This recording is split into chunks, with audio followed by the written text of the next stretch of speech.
So yeah, DuPage ROSC presentation series is back. Glad to have you back with us. I know there's been a lot of people on vacation, other things. So this may be one of those presentations with maybe a smaller turnout, but as we're recording, we can feel free to share this type of stuff with the folks in our network.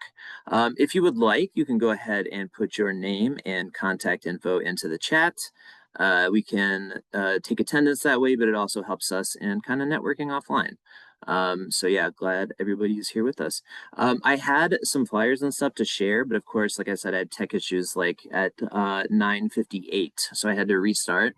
So they're not on the page currently, so we may hit them at the end. But if there are any events, programs, collaborations, things that you would like to promote, we can do that at the end. And yeah, glad to have everyone with us. Let me go ahead and share my screen, and we'll get started for today. All righty.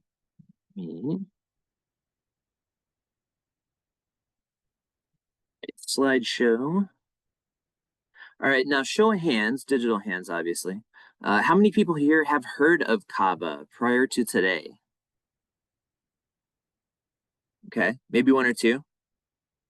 Okay. So this is a very good primer on Kava. Kava is not something that has like reared its ugly head as like a substance of severe abuse in the way that we have sometimes seen some other substances that Kava will occasionally get grouped in with. It's one of those substances that is steeped in a very, very deep cultural tradition. And over here, you mostly see it, as we'll talk about, in vape shops, sometimes in gas stations, usually in either a capsule form or more recently, the one that we've really seen is those feel-free shots. If you're unfamiliar with feel-free, we'll get to it. But again, it's one of those things that has popped up at vape shops over the past couple months that we've been keeping an eye on. And it was really just kind of enough to kind of, say, hey, why don't we get a primer on Kava so everybody knows what we're working with, what's out there, but also the history of this substance because it's very, very fascinating. So glad to have you here with us. Let's get into Kava. A little bit about what we're going to go over today as it regards Kava. We're going to learn about the history and the cultural significance of Kava because there is, like I said, a pretty deep cultural significance, at least in its area of origin, which is in the South Pacific. We're going to kind of identify those modern trends, but also the availability. So, how are we seeing it over here in America, but also in our specific area? Obviously, we're going to talk a little bit about what Kava does to the body and the brain, as well as the risks, maybe some harm reduction mitigation strategies, but also talking a bit at the end about Kava and its place in recovery and its place in use for mental health treatment. We can talk about the origins briefly. If you look over there on the right, that is what we're talking about. Kava, in its traditional form, is a drink. It is that kind of muddy, brownish looking drink you see there on the right, and that kind of traditional cup that it is served in. But it's a root of the, and again, I'm not the best at pronunciations, but we'll give it a roll. The Piper methysticum. I think I got it. Piper methysticum. But Kava has, deep roots in Polynesia, Micronesia, Melanesia, and other South Pacific islands. So this is kind of the area of origin for Kava and where it is still consumed largely in a traditional manner. But South Pacific, we see a lot of substances come out of that area. Obviously, we're talking about Kava, but just over to their neighbors, we talk about where kratom comes from and kind of the area of Thailand in that triangle over there. So a lot of substances coming out of the South Pacific. But in those areas, Kava is usually used for ceremonial purposes. So going back centuries, it's been used as a ceremonial drink. Often used in ceremonies to facilitate spiritual experiences or to maybe mark, manhood if there's someone who's younger who's kind of transitioning into manhood. So a lot of different ceremonial purposes for the actual drink. But yeah, when you see it in its drink form, it's usually kind of has that color and tone that you see over there on the right. As far as how they actually traditionally prepare kava, as far as the ceremonial setting, it's often prepared in group settings. In doing some of the research for this, I did see that, depending on the country, some of these ceremonial settings may only be male members of that community. Culturally, sometimes that's takes place with these kava ceremonies. But also the roots can be ground up and sometimes chewed. In previous presentations, we talked about sometimes kratom leaf being chewed over in that area by people who work outside, laborers who need to keep energy up. But sometimes the roots of kava is actually chewed. Once it's ground up, it is mixed with water and then strained. So the kind of traditional methods of straining involve a kneading process. So kind of like how you would knead dough. So you need these kind of wet bags of kava powder, which kind of strains, and ultimately that is what gives you the drink that you see. So in addition to ceremonially, kava is also consumed socially.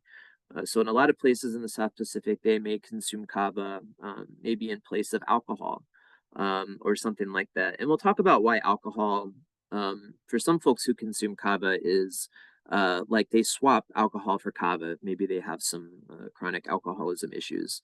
The reason they do that is because kava psychoactively does tend to have some similar effects to alcohol, which again we'll go into more detail with. But socially, you see it too. And I don't know if you've seen it. And again, we're going to talk more about it. But there are actually kava bars now. I have not seen one up here, a specific kava bar, but I also know that kava products are often sold at sober bars. If you're unfamiliar with sober bars, it's exactly what it sounds like. It is an area where people who do not wish to consume alcohol can still enjoy a social setting like a bar. So there are a couple up here. If you're interested, I think we have some listings for it, maybe in our resource guide. But yeah, kind of cool. They kind of over there just use it maybe in place of alcohol.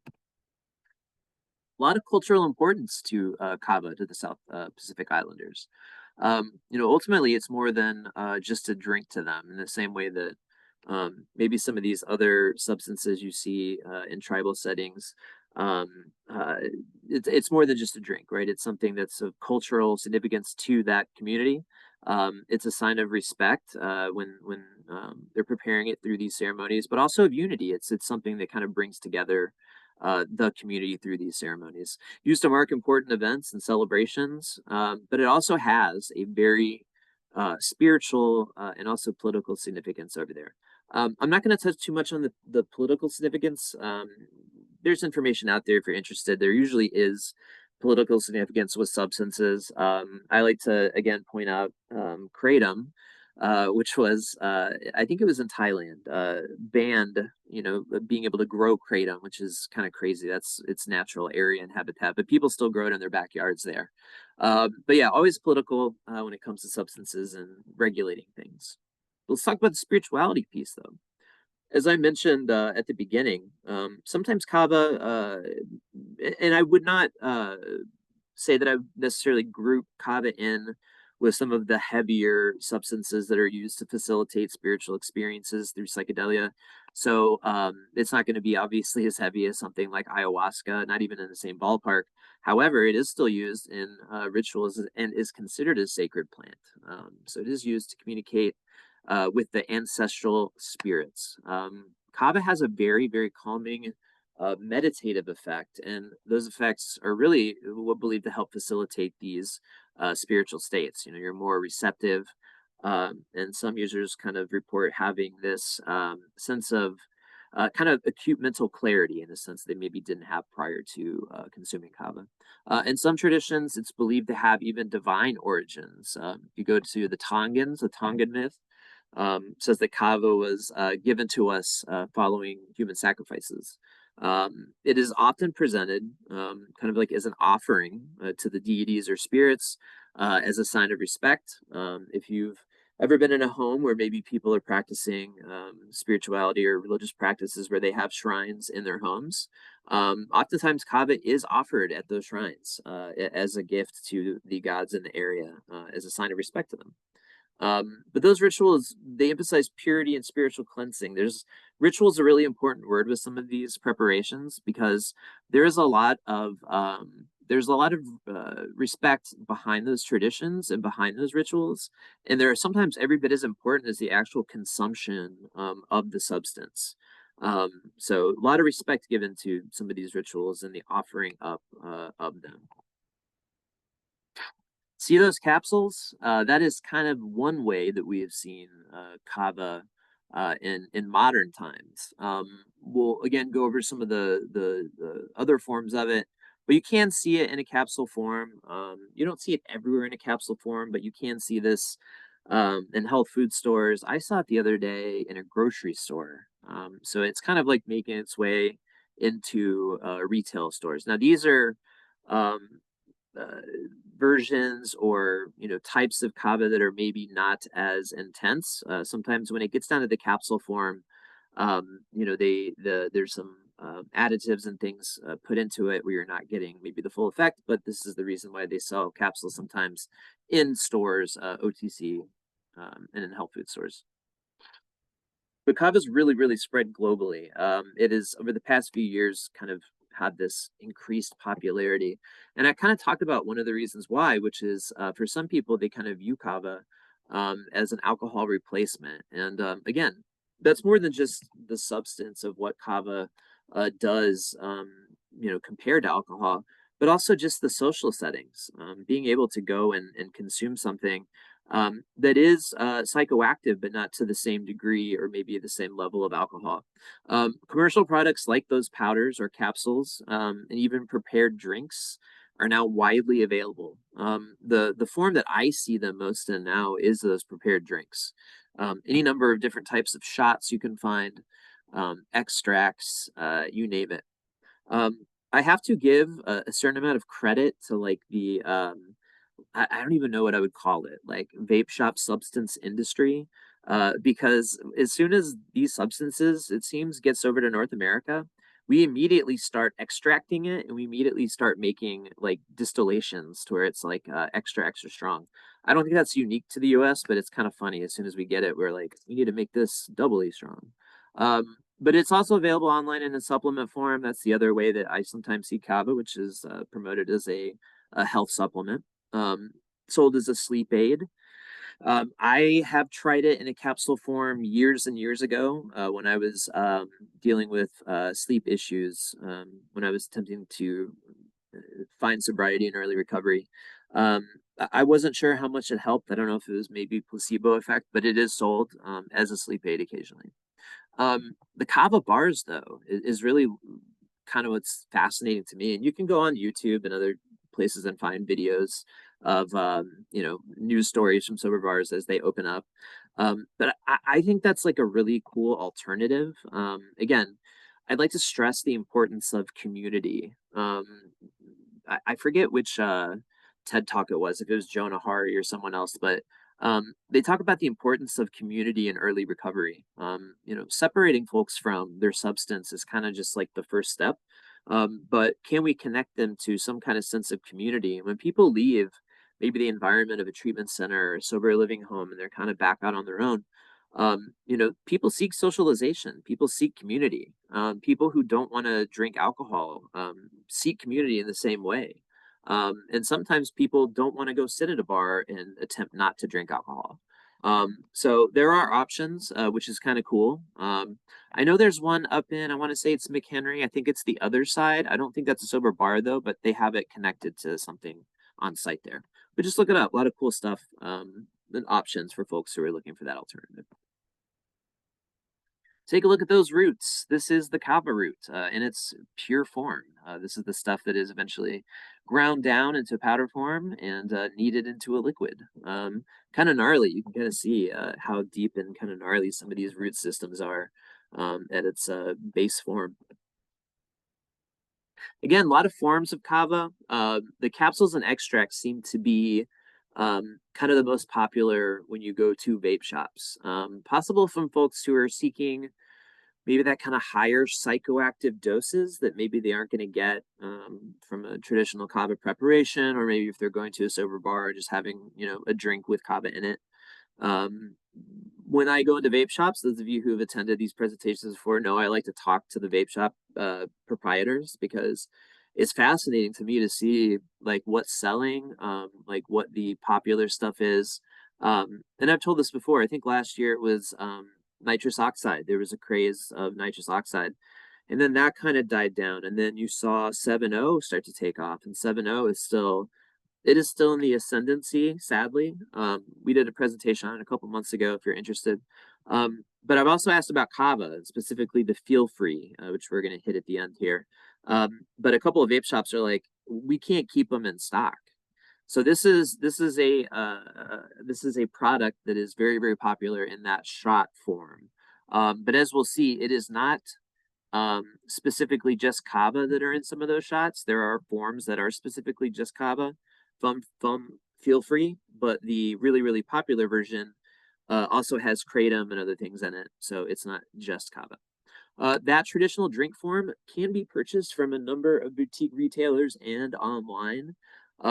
Our friend, our friend Bruce Seawick is on this call with us, and our friend Cheryl at the Urban Apothecary have been doing and setting up quarterly presentations on kind of different approaches from maybe psychedelics to esketamine to some other things we're going to talk about. However, Urban Apothecary, fantastic shop in Batavia. If you've not had a chance to stop by, Cheryl's a huge, huge supporter of the stuff we've been doing so far. But she has some of those bottles of Kava, and they almost look like they're sold kind of like sake is, if you've ever seen like sake bottles. So the Kava root itself, though, can also be purchased, but that root form is often a lot harder to find. But again, almost anything can be purchased online. Just got to know where to look. But yeah, you can't find that root. So the societal and lifestyle piece, alcohol alternative. Kava really has been used lately as a substitute for alcohol in the social settings. Um, Again, besides the community, we're also talking about lacking that negative side effect of severe alcohol intoxication. So, you're not going to be dealing with cases as severe as impaired judgment, or things like physical injury from intoxication from alcohol, hangovers. Now, do those things happen if someone consumes kava? They can, but we're not seeing it obviously to anywhere, even in the ballpark of some of those things from alcohol. The kava bars have become popular as a space for those community-focused, sober environments for gatherings. In addition to just having like sober bars, I know there's also places where you can attend places like this and buy kava. There might be shows that they put on there, or there might be an art show that night. Like there's multiple use spaces where people can go and have that sober community. The wellness culture, kava is used and included in kind of that larger trend when you see people who are seeking a sort of natural plant-based remedy for any number of concerns. So again, it's kind of being marketed and sold to a few different areas and a few different concentrations. But I think the important thing to take note of is in these different areas is that we are not seeing a whole lot of severe injury or chronic addiction to kava. Now again, does that mean it doesn't happen ever? Of course not. But we're just not seeing it as compared to other substances, both gray market and illicit. How does it actually work, though? We're going to talk about a magic ingredient called cavalactones. You don't have to remember how to pronounce that, but cavalactones are actually the main psychoactive compound in kava. Those cavalactones are going to interact with your nervous system. Ultimately, when those interact, this is kind of what produces the sedative effects, that calming, sedative feeling that you also kind of get from alcohol. There are thought to be anywhere in the range of like 18 different cavalactones, but really what we see is in the majority is just about 6 or 7. But of those 6 or 7, combinations of those cavalactones are what make for the various strains of kava. So much like other substances like kratom, marijuana, there are different strains. And it's really about how those cavalactones are bred into those, which create the different strains. So that's kind of how it is really working on the brain when we're consuming it. The nervous system is really what is going to affect. Kava is going to interact with those GABA receptors. If you're unfamiliar, GABA is that pathway that is going to help create those calming effects. The reduced anxiety and muscle tension is also a byproduct of consuming kava. The effects are going to be sometimes similar to some anti-anxiety medications. I have seen some anecdotal reports from people online who have moved on to kava as a replacement for benzos. I have seen people jump onto kava as a replacement for certain SSRI antidepressants. Um, and again, we do see that with other substances as well. Whether jumping off of a certain pharmaceutical onto kratom or something like that. Um, but some of those effects do have a anti-anxiety effect for people. Um, I put non-addictive in quotes. The reason I do that is because I think almost anything can be addictive. Everybody here in this Zoom knows that, but again, I would wanted to put quotations just to be on the safe side. But of course, tolerance can build, just like anything, tolerance is going to build. Um, as it is a central nervous system depressant, its effects can be potentiated. So if you're taking Kava in combination with another central nervous system depressant, you're not potentiating it. Um, I think if in the cases that we might see injury or even death involving kava, it's almost always like exclusively in a polypharma situation. So it's kava and it's not just kava. So kind of interesting, non-addictive is a always a squirrely thing to market to people. But I think it should probably be not as addictive. To me, that works just as well. How about the short-term effects? What's going to happen to your brain and body when you are imbibing kava? In moderate amounts, kava is ultimately going to produce those feelings of relaxation and stress relief that we mentioned earlier. It is marketed kind of as a stress reliever. The users do report those feelings of reduced anxiety. Um, Again, in some of these reports from people, the folks who've jumped off of, let's say, benzos, for example, onto kava, have not been jumping off of like a huge dose of the benzo. So it's not like a massive dose of benzos they're on daily they have to jump off of. It's usually kind of a smaller dose. So that's where kava seems to be kind of like the sweet spot for jumping off or swapping a pharmaceutical for it. But again, this should not be taken as any sort of tacit endorsement. Always check on your own if you're interested in maybe swapping medications, obviously. But you're also going to get these kind of mild euphoric feelings, the feelings of contentment. The sensation is without the kind of heavy feeling of impairment, like from drunkenness. One anecdotal video I watched, I think it was maybe on TikTok, there was a guy talking who said that before he tried Kava, he felt that he could not talk to anyone. He felt like he couldn't connect to people at all. He had feelings of disconnection, isolation, even though he was around people all the time. And he said that once he started taking Kava, and I think in his case, he was taking it um, maybe once or twice a day. I think he was taking some in the morning and then one in the evening. He felt like he was able to socialize. He felt like he was able to make connections with people in an authentic way where it wasn't just like, hey, I'm like messed up, I'm impaired, I'm going to talk your ear off. Like, no, it's actually more like an authentic, one-to-one normal connection with people. Which, if you have not had that, and I sometimes use myself as an example in my own life, in my own active addiction, I felt very similar. I felt like when I was not on substances, I could not connect with anybody. But when I was on substances, I would talk your ear off, and so that's not really connection. But at these smaller doses, people are kind of finding that kind of euphoric feeling of contentment around people. There's always going to be risks with substances. So let's talk about them. Kava, though, is generally safe in its traditional use. Most of the risk is going to come from those modern products. Talked about this in the Kratom presentation. I also talked about it, I think, in TNF Teen or the Vape Shop. Concentrates are what is really the issue a lot of the times. I think recently in the Office of Fatality Review, I don't know if it was Kane or DuPage, but there was a case where I think there was uh, kratom or something else in someone's system, but there was also like, a bunch of other substances. Again, that's kind of what we see. Most of the risk is going to come from polypharma and those concentrates and extracts that you see. Those concentrated versions that are sold at vape shops, You can also get them online. With chronic use of some of the concentrates, and again, chronic use, this isn't just, hey, I take one of these once a week, with my buddies. That's when you may run into potential risk of liver toxicity.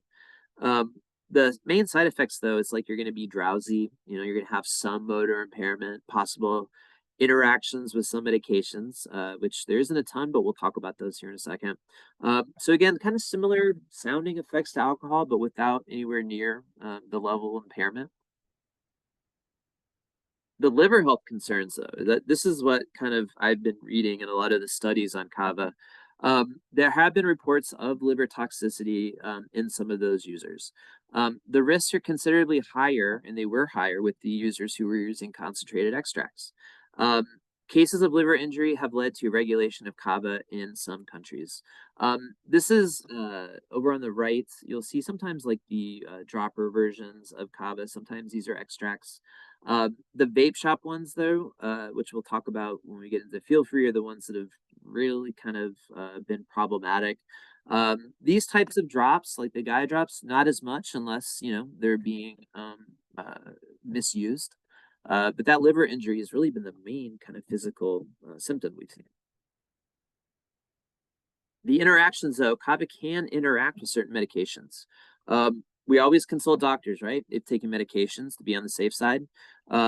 We're never going to recommend taking this during pregnancy, much like other substances.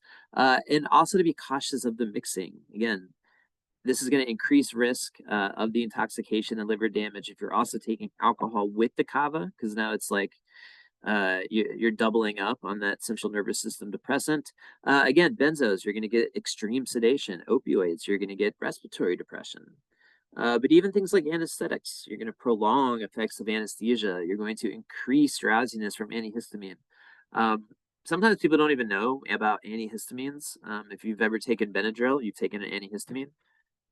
I suffer from insane allergies every year, and I really try not to take Benadryl because of how drowsy it makes me. So you can imagine like taking that on top of maybe having Kava, double some of the impairment maybe. So just be careful if that's something you're going to be imbibing. What about recovery though? As always with certain gray area substances, which is what we're kind of sort of dealing with here, can play a role in harm reduction, but may not be suitable for everybody in recovery. The harm reduction piece I'm kind of talking about here is that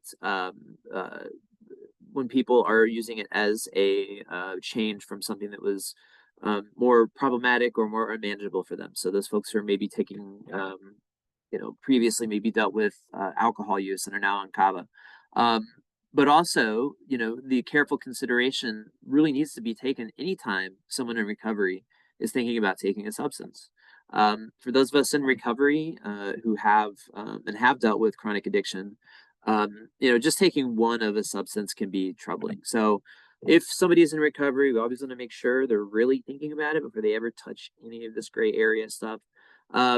But harm reduction methods, starting with the small amounts, with avoiding daily use of this stuff, avoiding long-term heavy use of concentrates and extracts. If you are going to use this, and a lot of people do, and a lot of people find a lot of positive benefits from it, see if you can stick to traditional preparations, or if you can find like a Kava that's sold, from shops that are in more of like a boutique form, as opposed to the vape shop extract that's just going to knock you out and possibly lead to liver toxicity. Kava for mental health, some of the anecdotal reporting on it is kind of promising. I will say that. But even researchers will tell you that there's a lot more that is needed before Kava can be widely recommended, specifically for mental health. But I do want to touch on some of those mental health pieces and how Kava has affected those things. For people with anxiety, Kava is proven more effective in a lot of cases than placebo. Those GABA receptors, which, like we said earlier, help with well-being and that sort of sense of well-being. Those receptors are targeted, but they're going to be less intense than benzos, way less intense than benzos. For folks who have stress and insomnia, obviously the set of effects have proven helpful. It's a slippery slope again for those people in recovery who maybe do still deal with stress of insomnia. Sedative effects, any type of psychoactive effect can be problematic, so we'll be careful with that. With depression, some research suggests that kava even has that slight euphoric effect that can be mood lifting. If you're interested in learning more about like microdosing things for mental health treatment, you can go onto our YouTube page and see the awesome Q&A we had with the father of microdosing, Jim Fadiman, a couple of months ago. All of this stuff can be helpful in the proper dosages. So yeah, just be aware of what you currently live with, if you have a mental health challenge, and how that might interact with kava. Treating chronic use, kava really typically does not cause severe withdrawal symptoms. Most of the people who report withdrawal symptoms are kind of experiencing that like anxiety and irritability that people have in those first few days off of a substance. Sleep disturbances, anything sedative, man, that's really going to hit the sleep. A lot of clients I deal with or work with, sleep's the last thing to go back to normal. And that's what it was like for me. I think coming off of opiates, it took me the better part of a year to get back to normal for sleep. Wild. But also those kind of like mild restlessness and cravings. Medical care is really rarely needed. You're not going to see a ton of people in the ER for kava use. Um, but again, because it has interactions, it could be something that's interacting. But medical care is rarely needed for it. But non-addictive sleep aids can be used if you're coming off of chronic kava use, so like melatonin to help with the sleep. You may look at some anti-anxiety strategies minus the benzos. I know those aren't people's favorites, but coping strategies, relapse prevention plans, but also liver monitoring. If you start to show signs of toxicity, I mean, this goes hand in hand with alcohol too. But if you or someone you love is starting to show, jaundice, that kind of yellowing look, more fatigue than usual, abdominal pain, those might be signs of kava, or it could be signs of another type of substance that's being chronically abused. But that's really what they look for. Because there's really no specific medications because of the lack of a severe withdrawal, treatment's largely behavioral. I think, again, anecdotally, you'll see reports of people maybe showing up to the ER um, and the ER keeping them for 12 hours, 24 hours, and saying, hey, this is going to be mostly a behavioral treatment process. Uh, but again, some of those modern treatment processes have shown some success. So the CBT, motivational interviewing, mindfulness based stress reduction techniques. Um, I didn't see any specific Kava related recovery groups. When I mean that, I mean kind of like in the way that you would find like a AA meeting or a HA meeting or something specific to Kava. But online, you can find some support groups, specifically related to those feel free products that I mentioned. You'll see a lot of them on mediums like TikTok. As we've said in numerous presentations, if you're not on TikTok for substance use research, you should be. TikTok is kind of the front lines of new and emerging substances, trends, but you also see some promising signs. You see young people who have started support groups for different substances. Feel free is one of those. So get on TikTok if you're a professional in this field. TikTok has been insanely helpful for me. So if you're not on there, get on there. The feel free trend. Those two screenshots I actually grabbed from TikTok. So feel free refers to specifically this quote unquote herbal tonic product sold by a company called Botanic Tonics. Those two blue shots right there, those are really what you're going to be on the lookout for. Now, they make other kava shots. Of course they do. But this was kind of one of the first and the most popular, and this is the one you still see out there. I occasionally will see these little blue bottles like on the ground, in the same way that I used to see like the nitrous canisters on the ground. So sometimes that's like a weird sign, even though it's a tiny sign. But these are marketed as kind of this natural mood boosting wellness beverage. Again, an alternative to alcohol, but also I've seen it kind of like as an alternative to stimulants. I saw a video one time of a kid saying, I was on Adderall for 5 years.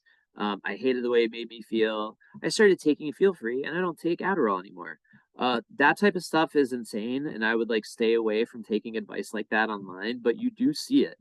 So you are seeing younger adults look at this as a stimulant replacement. Trendy among younger adults, as well as the sober curious, which is an awesome phrase I had not heard, which I'm going to start using that. I'm going to say if a client is not in recovery yet, but is on the whim, and say you're sober curious. But these are sold at vape shops. Controversial due to the inclusion of kratom. So these blue shots, y'all, there are two different types, okay? There's going to be a type with kratom, and there's going to be a type without. They are both blue bottles. The only difference is the color of the cap. Now, I don't remember which one is which. I guess for purposes of this presentation, it doesn't really matter. But know that there are two different versions. The version with kratom, though, is the problematic one because that is the one that carries the more increased addiction risk because of the kratom.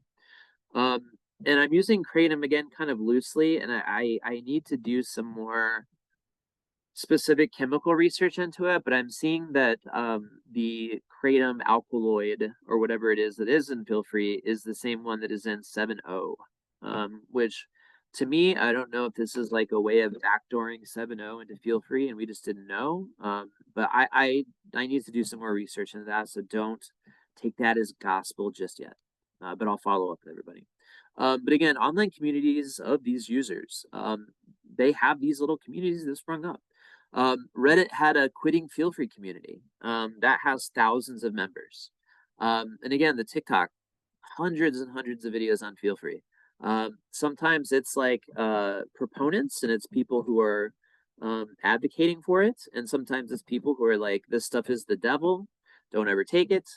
This is where you can find recovery with like-minded people. But again, a lot of advocacy. I think some of the advocacy I see on behalf of Feel Free is for people who use it maybe as a replacement for harder illicit substances. So sure, if you're somebody who's maybe been using fentanyl for 5 years, through one way or another, you found Kava and you found it as a replacement. Sure, I would see the demonization of Feel Free as an attack on like what helped me. However, this stuff is more addictive, the kratom version. So again, the difference between the two is sometimes negligible. You can hardly tell unless you're looking. But if you're like me and you like to go into vape shops to see what they sell, keep an eye on the placement. See where they sell this stuff. And almost everyone that I went into, do you want to take a guess where this was sold? Right next to the register, like right next to the register. It has like prime placement. So, next time you're out, stop in, see where they're selling it, see how much they're selling it, ask them, ask the guy. Say, hey, you're selling a lot of Feel Free?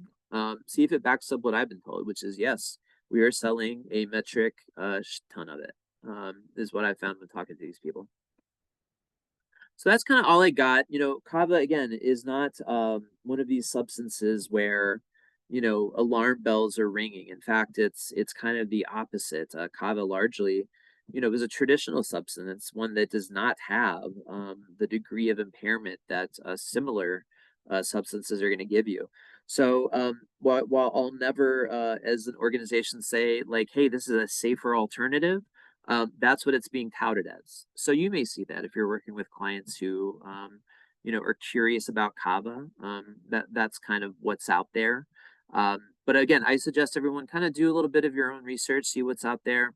Um, See if clients you're working with, if this is something that's on their radar. I don't know the trajectory of this one. I don't feel like it's as wild as 7.0 was when that was just first popping off. But this could be one of those things that just becomes popular and plateaus, and we just have to deal with. So again, thank you for letting me ramble about Kava. Just as a side note, I am in a severe pain, and I've tried to make it through this presentation without grimacing. So thank you. But I wanted to leave time here at the end for some questions or comments or just conversation. Is this something that you see as a problematic substance? Is this something that you see as a safe alternative to illicit substances? I think it's cool to maybe have just for a few minutes a conversation about that. So if that's something you're interested in talking about, come off mute or you can raise your digital hand. If this is something you've seen out there, I'd love to hear about what you've seen. So if somebody wants to go first, feel free. No pun intended. I really didn't mean to do that. Yeah. I thanks for making the presentation because I've always wondered about Kava, and I think, like for myself personally, I'm a lot older than you. Uh, Sleep is a gift from the universe. Sleeping through the night or sleeping well is a problematic the older you get, and so you got my attention with that for relaxation and so forth. But then some of the toxicity for liver. Um, what people are using it for the sedative effects for sleep aids instead of melatonin.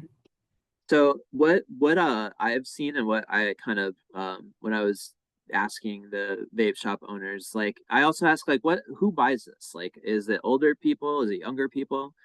And they told me that it's kind of across the board, but that some of the folks who are maybe like age 30 up say that they do use that as a sleep aid, or as a sort of like I forget how he put it, as like a way to unwind. Like they're not using huge amounts, but they may use it when they get off work in the same way that somebody has a drink. It is kind of what I've seen, but those extracts, Bruce, and those like concentrates is really where it gets woolly because you're dealing with higher amounts, and if somebody is maybe a virgin to any substance, if you're taking a concentrate for the first time, that can be problematic for that person at that exact moment. But it is a lot safer as an alternative to those substances. But sleep, as you said, huge. And I think people in early recovery, especially if they're not able to kind of get sleep, that can affect, that can affect how they're feeling, that can affect their effort in their early recovery, all kinds of stuff. I got a text from Cheryl while we were talking, and I suggested maybe she present to the ROSC on natural sleep aids or something, because Yeah, that yeah, that that'd be always great. catches my attention. Yeah, absolutely. Thanks, Bruce. Anybody How do you else feel have about any questions or comments, or has seen this stuff out there?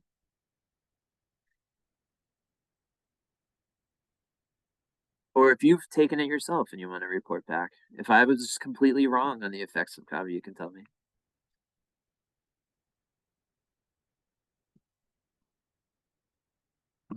All right. Well, look, I won't keep anybody hostage. I did record this, so if you know somebody that wasn't able to attend, again, I just almost said the pun again. Feel free to share this with them, and then we'll put this up on the YouTube page. Hopefully, by the end of the day today, we will be at COD next month for the DuPage ROSC Council meeting. Very, very excited for that. Bruce, thank you again for helping us to get that facilitated. That's going to be on Wednesday, October 8th at 3 p.m. And really, really importantly, I would love it if folks could come out next week, Wednesday, the 24th. Annette, do you want to quickly promote, since you are the coordinator? I want to talk for you. Thank you, thank you, Jarrett. I appreciate giving me the time to just promote once again, right? Our initial kickoff for the King County ROSC recovery oriented system of care. That will be next Wednesday from 2 to 3. We are being hosted by the wonderful King County Health Department and their wonderful staff. So I hope to see everyone there. If you know anyone, any partners in King County, please share the information. Thank you and have a great afternoon, everyone. Thank you. Thanks, Annette. Yeah, Annette and I have been out in Kane County pounding the pavement the past couple weeks, so we're really really excited for that. You have no idea, and the we are so thrilled and fortunate to have the Kane County Health Department help set that up for us and with us. Um, Forever grateful. I think it's gonna be a really great meeting, and I wanted to say just real quickly for like the second Kane County meeting, we're gonna kind of take stock at the first one of when people might want it, like the day and the time. So for the second meeting, stand by. We'll let you know kind of when we get a feel from people after the first one. But yeah, come check it out. It's also going to be on Zoom. So if you can't come out to Kane or can't come out to Aurora next week, we'll be on Zoom. So join us there. Did anybody have any last things they want to promote? Any meetings or events? We still got 2 weeks left of recovery month. I will say, unless I get it wrong, I think Danny's on here too. But we have our Serenity House talent show coming up. I believe that's this Sunday at Danny. Do you know what time it is, or Annette? I always forget. There's so many events, I just forget the times. But come out to Serenity House on Sunday evening. If you've got a talent, we would love to see it. Does anybody else have any events or things they would like to promote?